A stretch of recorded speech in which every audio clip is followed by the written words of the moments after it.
The energy, the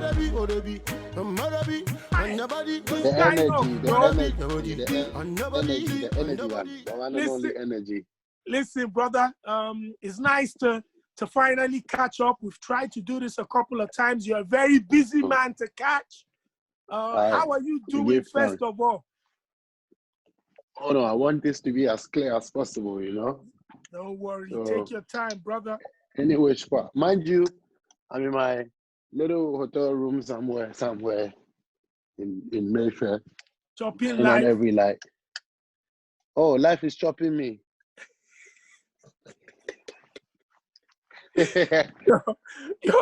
You're chopping life now.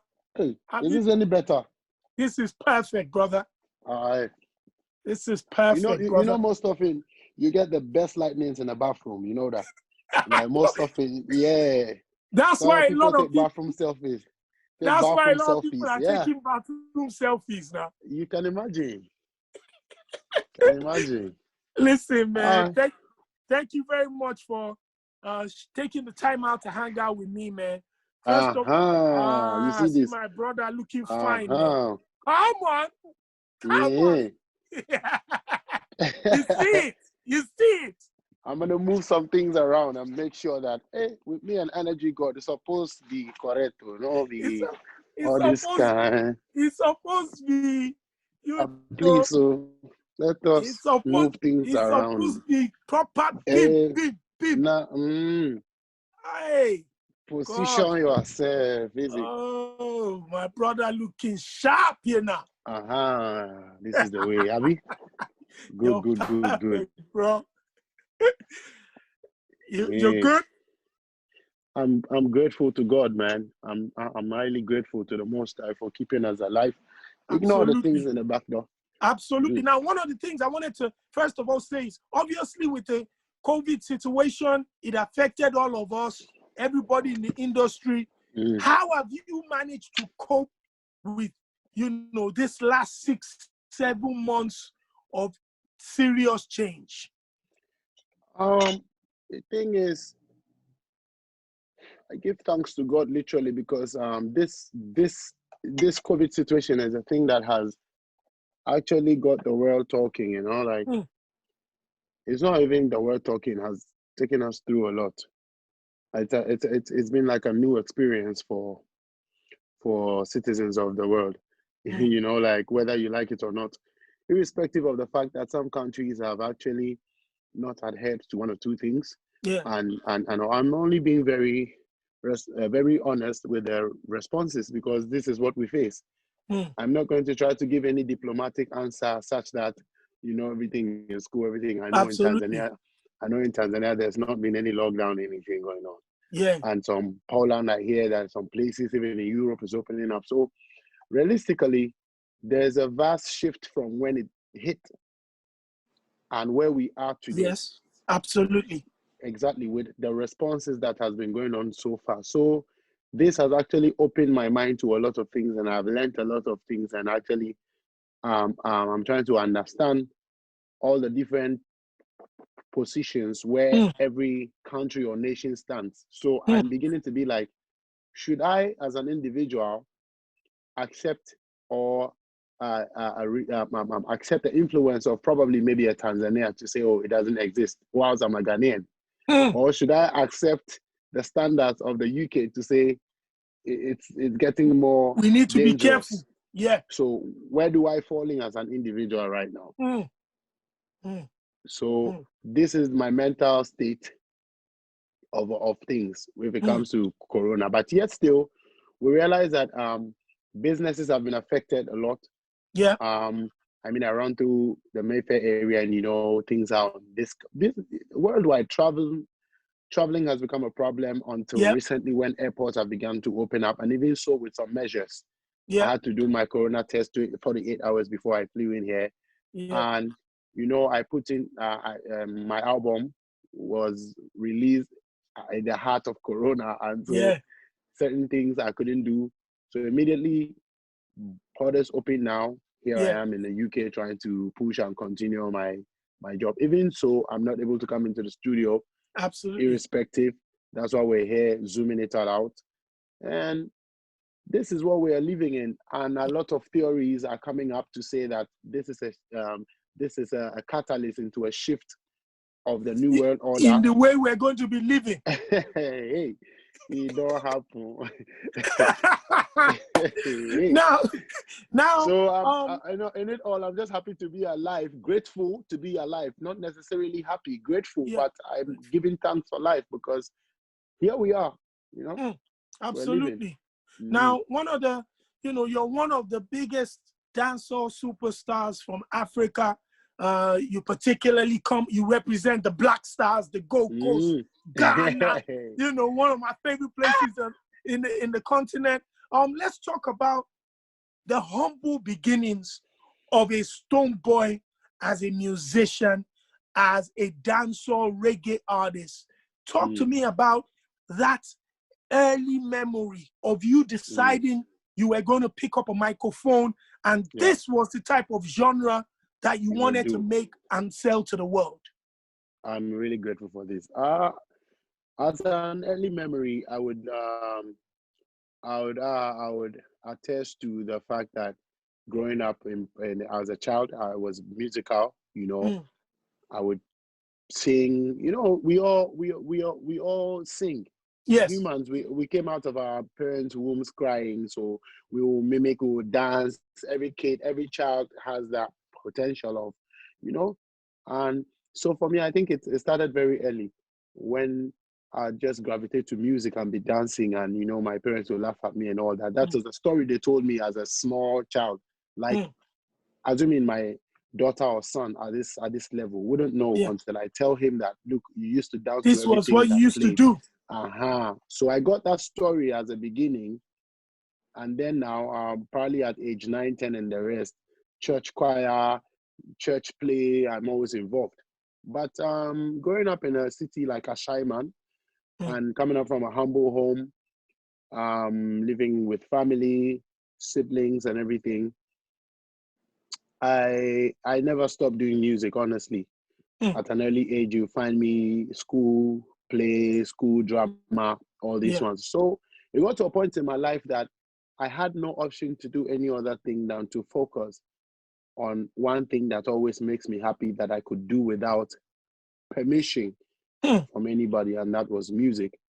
So I think that to wrap it all up, music chose me, and I didn't choose music in the end, because if you chose music, even though you went to school, you studied, you carried on doing what the African mentality was, to try to get an education, try to get a degree, try to get a professional job.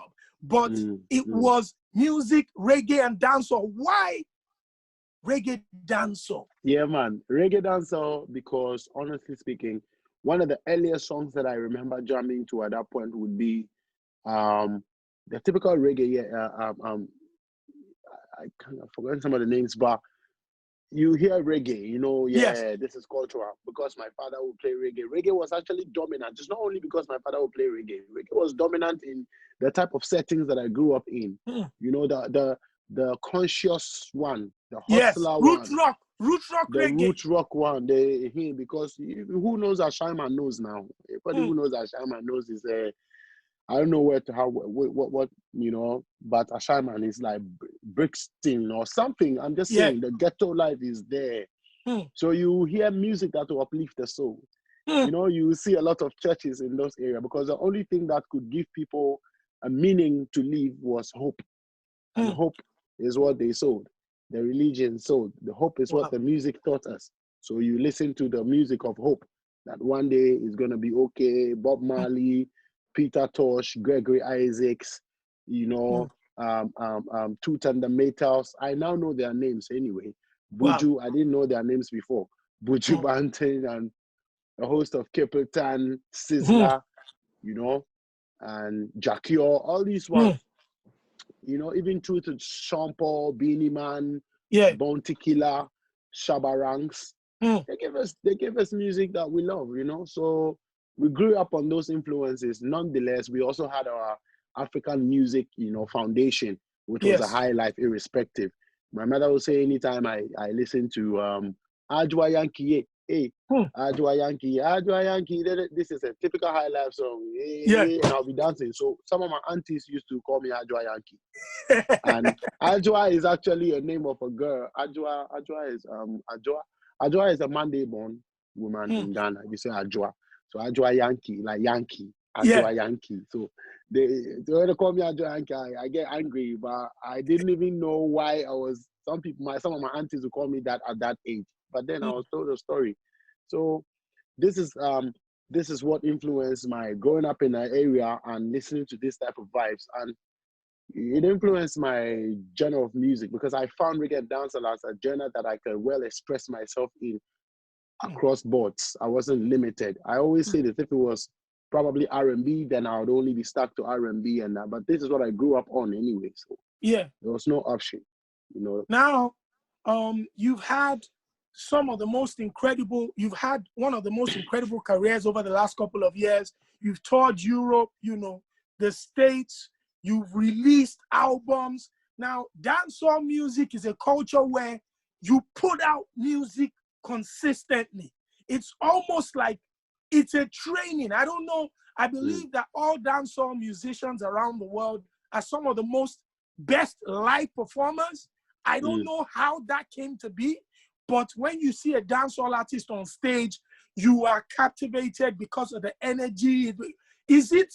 Was there a school around dancehall, or is it just the process of making the music that gives you guys this incredible live performing angle? Thank you. I can only add up my voice to it, not to say that I know it all. But for what I know is that this genre of music is our soul. This genre of music allows us to express ourselves not only by words, but with emotions and actions, you know. So, and it was actually, we're speaking the reality of, most people sang the reality of what they are going through. Yes. So it was like a personal story being shared. So you see a lot of emotion. And so when you're on stage, you have to send that emotion, that motion across with a lot of emotions and actions, you know. And action speaks louder than words. So imagine when they're speaking and acting at the same time, then it captivates you, you know. Now, a very interesting part that I always ask most of my big superstars that have come out of maybe Ghana, Nigeria, I always want to know, Ghana has contributed hip life, high life, dancehall, even Afrobeats to this new African rising pop culture movement, food, fashion, and all that. But as a musician coming from Ghana, what has been the successes that you've seen that the Ghana music industry has had, and what is the holdback, the drawback that you believe that Ghana music still needs to compete at the highest level around the world? Thank you very much. Like you're saying, Ghana music has actually brought a lot to the table of music when it comes to Africa, you know, like you mentioned already. And moving forward, there's a lot we have to do. It's a journey. We will come as probably, it's just like age mates or year mates. Predecessors have come and done theirs that have influenced a lot of us to also pick up the mantle and bring it to where it is today. We will also do what we can and pass it on to other people who will run it actively. But that doesn't necessarily put us out of play. Because wherever we stand, we still are key players. We have to play key, but you would have the active forerunners and the emerging ones, and those who may have paved the way. So I think it's similar. The struggles are similar. It's, to me, I think for music, it's non-ending. You know, it's non-ending. It's not a level where maybe if you get a degree or you get your master's or PhD, you know, you are finished. Yeah. Else, I think they would have finished before we were born. They would have finished achieving what music is supposed to achieve. Yeah. Before we would be born. So to me, there's always more room for improvement, conquering new spaces and new territories and new areas. And I'm grateful that African music is where it is today, as how we see it. I believe that yesteryears it was where it was as well at that level, and it was the highest. And I should believe also that we have also added up to it to bring it to where it is. Yes. I believe also that in the next 50 years, we would all witness another squad who would probably take it to a different level as well. So the struggles we all face are the same thing, or but as Ghanaian artists, what I can say is that we are few in number when it comes to the representation on the global stage. Absolutely. We are very few in numbers, and I'm grateful to be one of those, playing my part as well. And we can only keep striving to get more of us on that. What about the question of unity? I know that has always been thrown in the mix, that sometimes Ghanaian artists might not appear to be as unified as they should be. What about that question, brother? Talk to me. One Nigerian said, Ghana has peace, but they don't have love. That's a hater. What is it about Ghanaian artists and unity? Do you believe that, you guys can be more united? Why the segregation? I was just reading something Rema just wrote on Twitter as well, that new generation don't let the not the old school, but those who were there before them bring division amongst them. He's categorically stated that there should be love genuinely, not a love make to seem like. So that only tells you that we are fighting a collective battle. Absolutely. So if you and I know I'm from Ghana, but I'm first of all an African before Ghanaian. Absolutely. So if I streamline it to make it feel like the trouble is only a Ghanaian thing, that we don't have such genuine love, then I would be shooting ourselves in the foot. It's a problem across boards. It's a problem across boards, and in all families you find that. So what I'll say is that I think we shall get there. It's a gradual situation. If I'm not on the same level with you, or I don't understand you better, I do not think I'll be able to vibe with you. Absolutely. You understand? And before we can understand each other, we should be on the same vibration to be able to understand each other. A kind of relationship that so assuming you have $50 million in your account. I mean, it's not money to me, I'm just saying. And I have another 50 million. I mean, we can vibe. Absolutely. But if you have like 5.5, 50, we can only pretend to vibe. We're not on the same level. We are not on the same level. We can only pretend to vibe, I swear that, because at one part of your mind is like, this guy, I won't pass and make I reach that 50 when you get. This one I don't reach that. There's always a level. So I just pray and believe that we are all, I just use the money as an example, not necessarily I know what it is, So until two have the same understanding, it will be very difficult to genuinely invest love. And love grows, you feel me?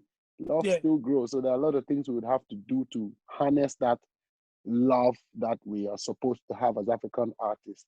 Meanwhile, the systems that we are all running up against is, so for me, I don't really demand love from anybody.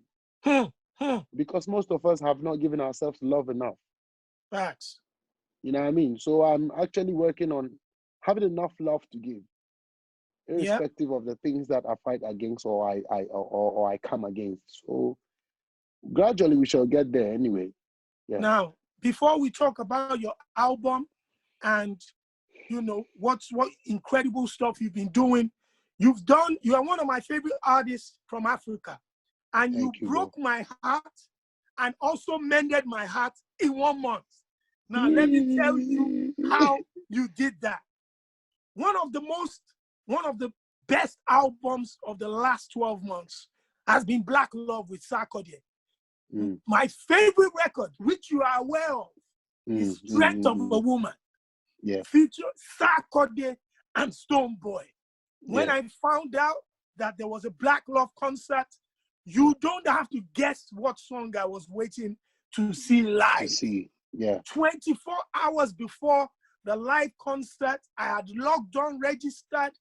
The news broke that you had pulled out of that concert. You had been dropped from the concert. There was altercations. You went on social media to say, there was nothing involving what it had been in the past or whatever it was. First of all, how did you get let it get to that, my brother? I am so grateful for this question, and I'm still contemplating if I should just move on or answer it.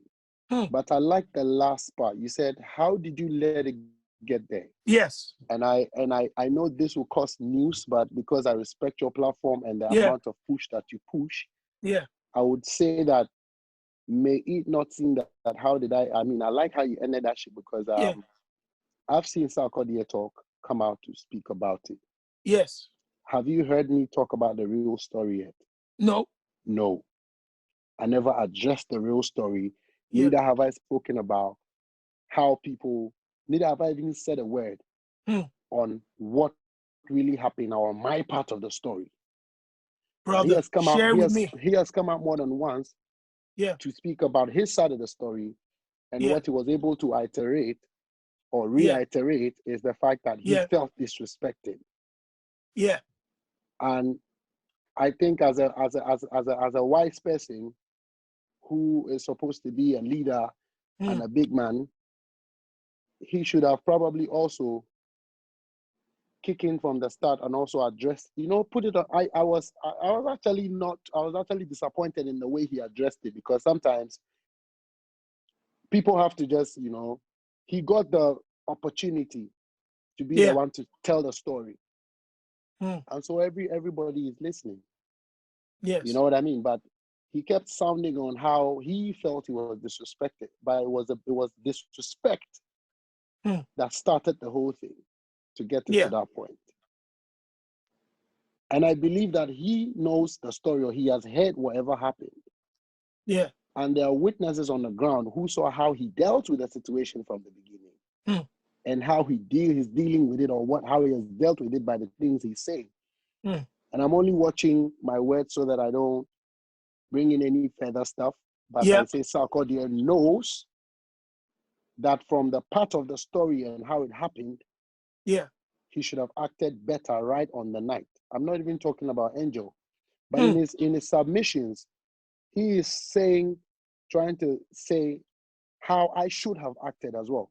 I follow. He said I should have gone home so that they would be the ones to come and say, we're sorry. Yeah.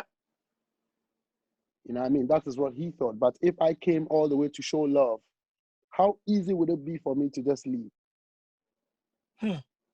If I indeed came to show love. For a concert that it's not like anybody I was not even, this is an artist to an artist. I had come in from Togo. I just moved in straight. I was the first big artist, so to say, with all humility, to report at the time he gave. And I waited for 4 hours. No complaints.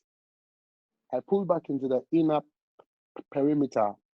Then I got to get the disrespect of my life on top of that. And then an altercation happened, and I still stayed afterwards to make sure everything was sealed up between Angel and I. So you cleared it with Angel. Listen, I stayed down there when they said no. He said he's not gonna make me perform any longer. I'm like, nah, it's not even about the show anyway. If you feel like it's not gonna happen, that's you. But if it's an altercation between Angel and I, and as a man not intending to even physically have my hand touch another man because we're having an altercation and my hands were throwing, get the vibe. Yeah. If it was intentional, I would have probably, if I had ego, pride and everything, I'd have sat in my car and even left, or even after that, I still stayed. And I made sure I said, Angel, ease up. If it is that you said my hand hit your eye, or I slapped you knowingly, forgive, because that's not the intention. Yeah. That makes it 6 hours of waiting and not performing. Wow. And it was cool. I believe that I did the most I could do. And then you come out now and swept off of me when it was your show that I came to do. And then you went on again to take the case to the police. Because nobody is talking that part, it's making it sound to the world like I'm just some little boy who has nothing to do and ran to Sarkodie's show backstage to just misbehave.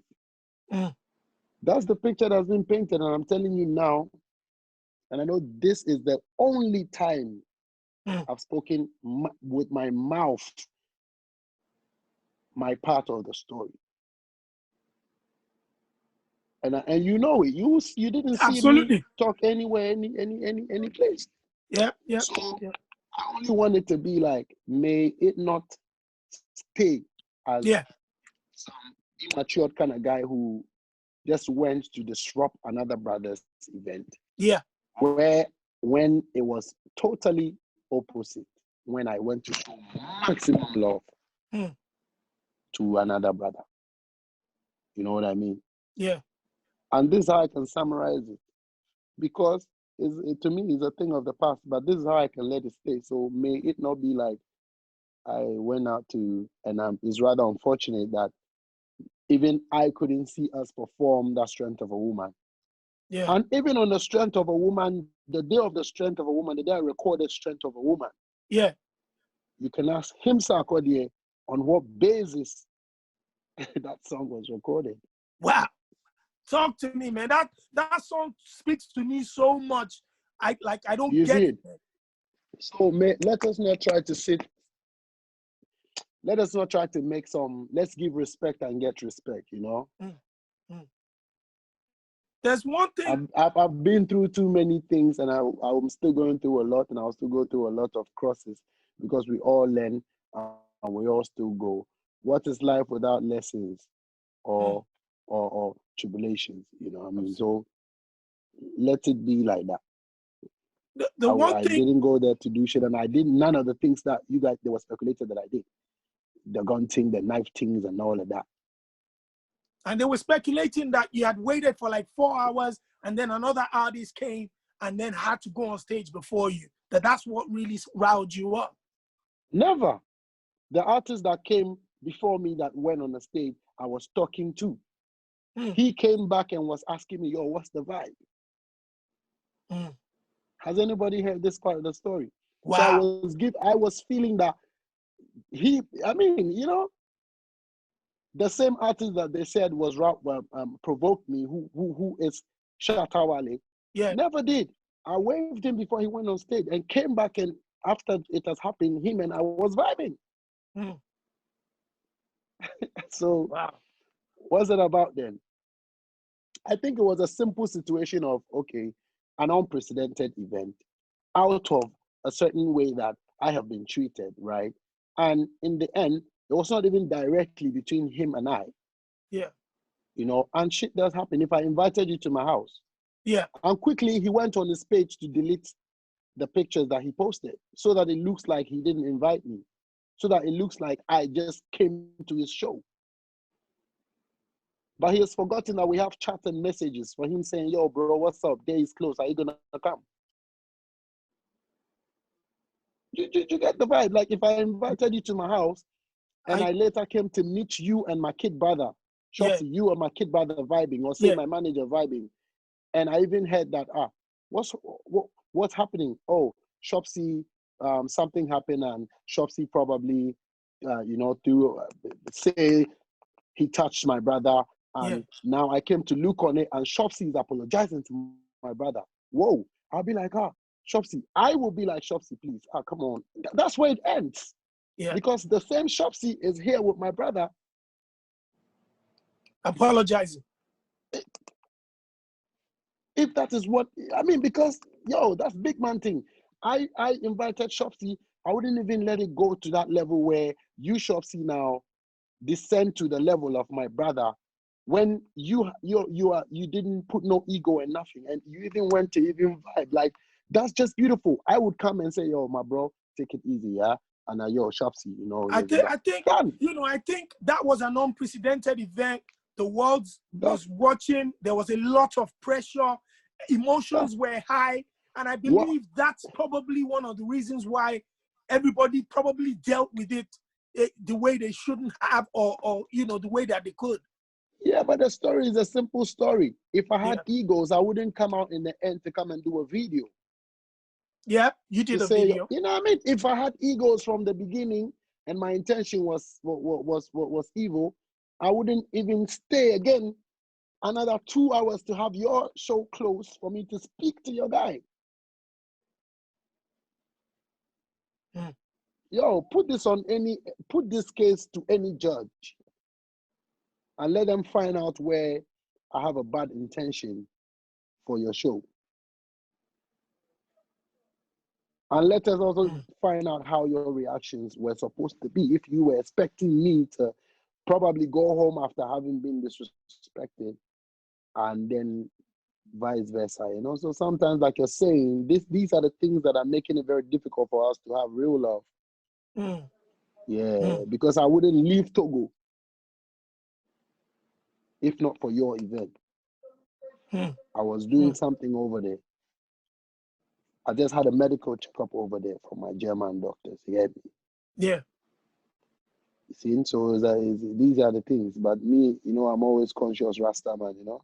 Forward, you get me? I think, you know, again, you know, what the magic you guys made on that record, and the way even while Sarkodie was speaking, he spoke about genuine love of the past between you guys. I want you guys to get back to that same there's love. no, for me, as far as I'm concerned, there's no trouble. As far as I'm concerned, we all only face situations and deal with them. But the way we deal with situations will tell how we can move forward. Yep, facts. So irrespective of how lovely we all want to live, it will be determinant on how we deal with the crosses. Yeah. And so if in the end, this is how it is, I mean, I'm grateful. In the end, we went to the police, we intervened. I was not of any evil intention from the scratch. So I stuck to that demeanor. Yeah. And this is where I am. I would never said a word of that case till I'm speaking to you now, Shopsy. I appreciate it. And I appreciate and it. Whatever, and yeah, but because it's a situation that's all there anyway. So you check it out and see. Yeah. This is justice. So I'm still the same me. Yeah. I'll give love any day, anytime, and continue to move on still. Because we're so, humans anyway. That was how you broke my heart. And then a couple of weeks after, you redeemed again, and instantly I saw the same Stonebwoy that I love as a brother. I was online and I saw the Assassin sound clash was about to happen. Listen, if you don't know what a sound clash is when two dancehall superstars and heavyweights leave it all on the table, come on stage in front of fans and millions of viewers around the world and perform some of their greatest hits, including freestyles, to try to battle for the king or the dancehall, you know, kind of crown. And I've got to say, that night that you and Shatta Wale, who you guys have bumped heads in the past, decided to do this in front of millions around the world, you did not only put Ghanaian music, dancehall music from Ghana, dancehall music from Africa on the map. You guys showed us what real entertainment is. And I've got to say a big shout out to you, my brother Stonebwoy, big up. Shatta Wale and Assassin Radio. Talk to me about this sound clash. How did it come about? You know, in the quest of being very innovative and also growing, because they say, you know, what did they say? Necessity is a mother of inventions, right? So we had to diversify, had to invent. So we're like, yo, I actually, one time I think I messaged my brother and be like, yo, King, I think irrespective of whatever, I mean, work has to go on. So I think this is the next level people would love to see. That's amazing. You know? I was skeptical if it was going to be up for it, because for me, bro, this is me, man. If I don't have anything to, so I'm like, yo, bro, irrespective. And then he bought into the idea, and then I had already had a few meetings with other people who could help even invest into it and, you know, bring it to light. because in the end, we are only musicians. We are known to be musicians anyway, so we have to give the opportunity to people who can actually run production and all that to come on board. And then, lo and behold, one of our Oga at the top, who owns Asasi Radio, was like, yes, you know, and he's been showing the arts a lot of love. That's and amazing. He decided to make his, you know, company and radio station come on board. And that was how we were able to bring Ghanaians and the world such a historic night. The positive aspect of it is that this continues to try to show love, you know, and bring unity, like you said, you know, in our differences, we can still unite for a better cause. And the thing was for Corona, you know, Clash to Crash COVID. That was how it was dubbed by Asasi Radio. And that was how you guys saw a beautiful, you know, clash. But in the end, you know, somebody ran away now. So that's what it did. My brother Shatawale was like, listen, he dropped the record with Beyonce and he was like, I'm done. I'm out of here. Yeah, he was shouldn't have gone away.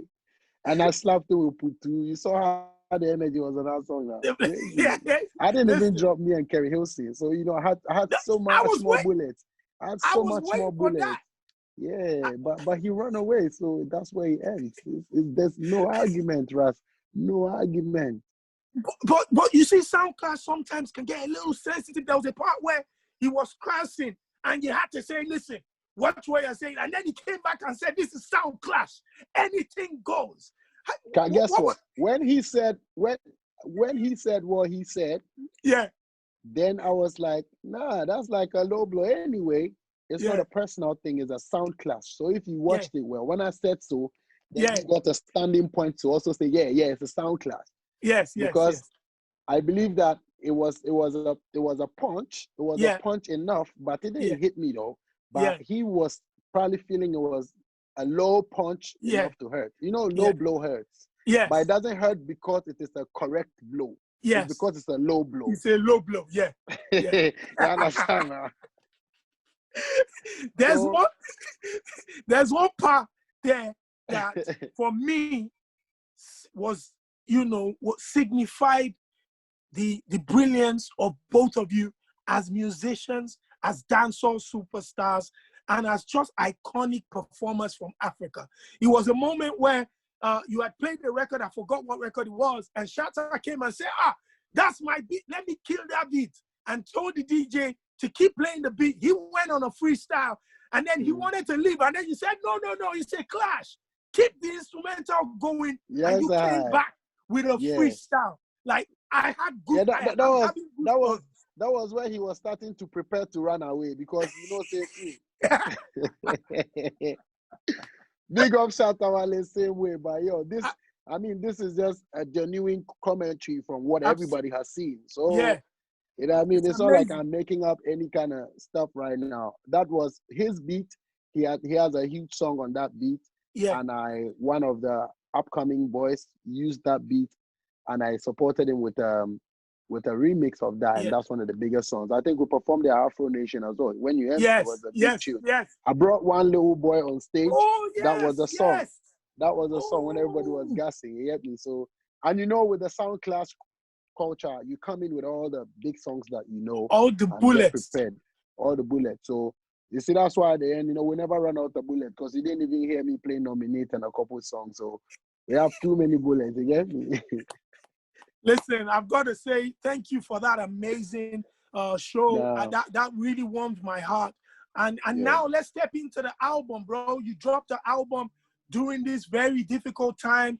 Talk to me about the album, you know, the title of the album, the process of the album, and what you want people to get from this body of work. I'm grateful for the question. On the April 24th, we released an album called Anglogan Junction. Anglogan is a city where I come from. When you make a mistake, you say Angola, but it's all right. It's intentional, so that if you don't get Anglogan, you say Angola, you're still referring to Africa. Yes.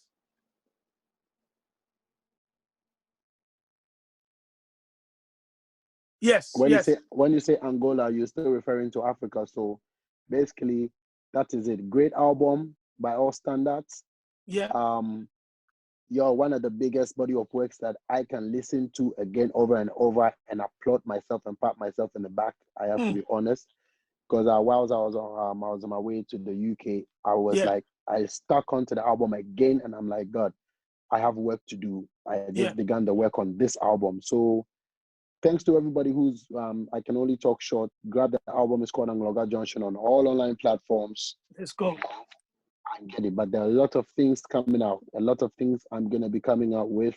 A lot of amazing things that would also solidify our movement and the career as a musician. Because all these years I've still been independent, and that's what people don't know till this point. So it's all in-house. So thanks for the support, and I appreciate it because I couldn't have done anything I without you know, guys. I know artists like, across Africa are partnering with major labels and distribution platforms.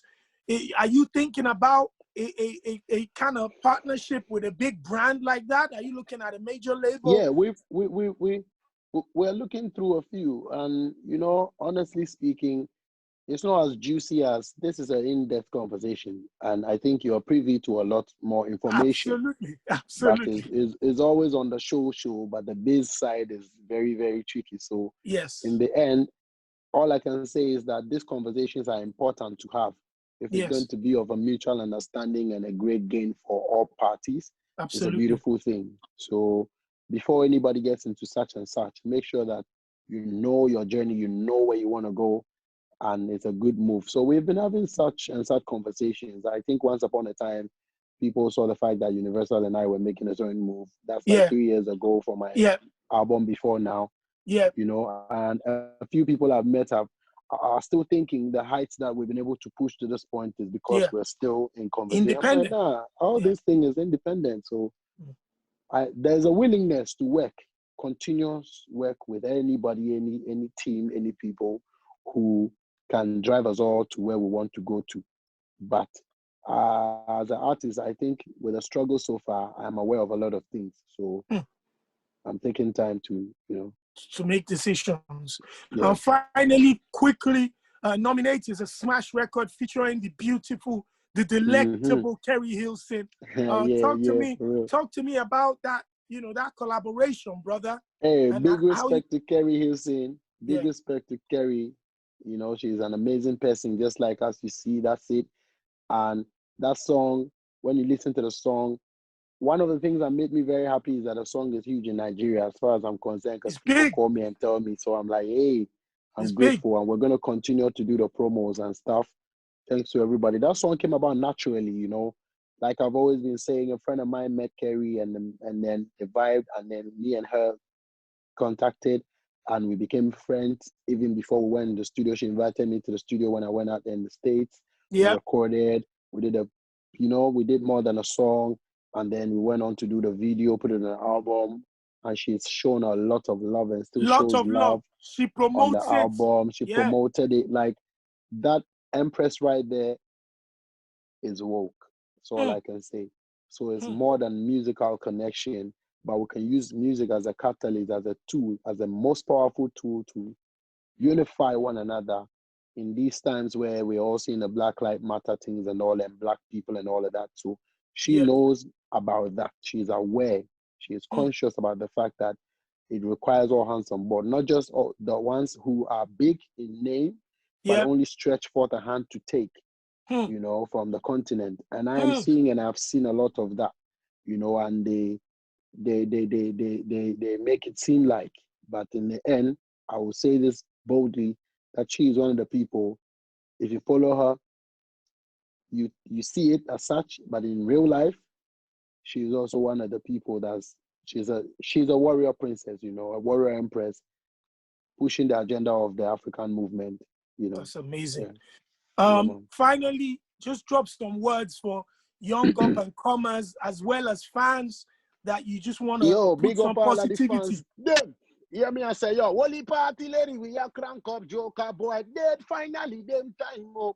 We never run out of fire killer. Boy, we desire just wait till you sing thing pile up. Big up all of the talk them when defend the turf and thing.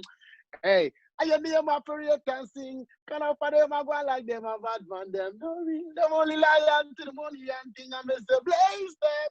I mean, I said, pick up the energy guard right now, you know? Zoom, Go. everything up. So all the fans out there across the world, Stonebwoy, Jamaica, Ghana, big things coming, big things popping. Just make sure you follow the handle at Stonebwoy B, and then now subscribe on YouTube, and you're gonna be told all the wonderful things. Thank you, King, for having me. My brother, I gotta thank run you. now, but I must see you in person still. You don't know the thing. Absolutely, we'll Even link you, up. I'm gonna be.